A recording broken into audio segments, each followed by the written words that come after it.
Welcome to Nirja's talent hunt 3.0. શું નિર્જાબેન તમારા લગ્ન છે? તમે કઈ બે વાક્ય બોલશો?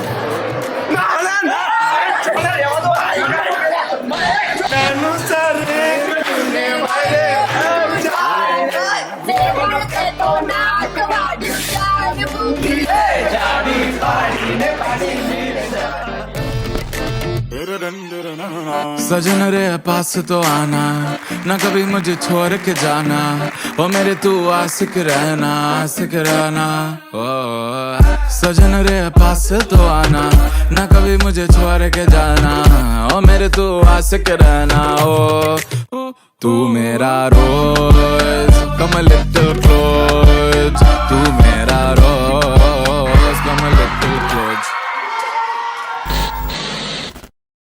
I'm super excited to getting married with my favorite person, that is Parth.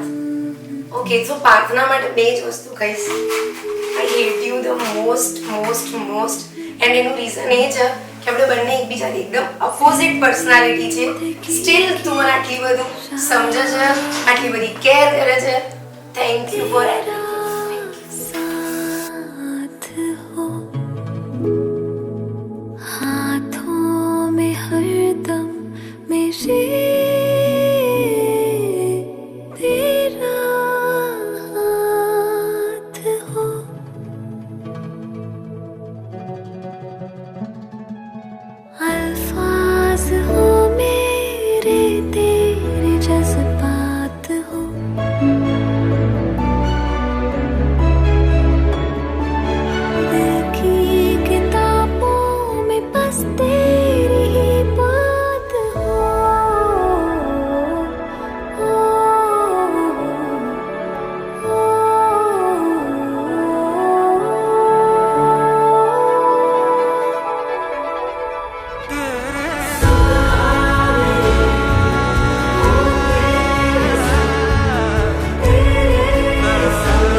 ત્યારથી લઈને અત્યાર સુધીની જર્ની કેટલી સ્પીડમાં જતી રહી મને ખબર જ ના પડી. આ જોડે આગળની લાઈફ સ્પેન્ડ કરવા માટે હું બહુ એક્સાઇટેડ છું.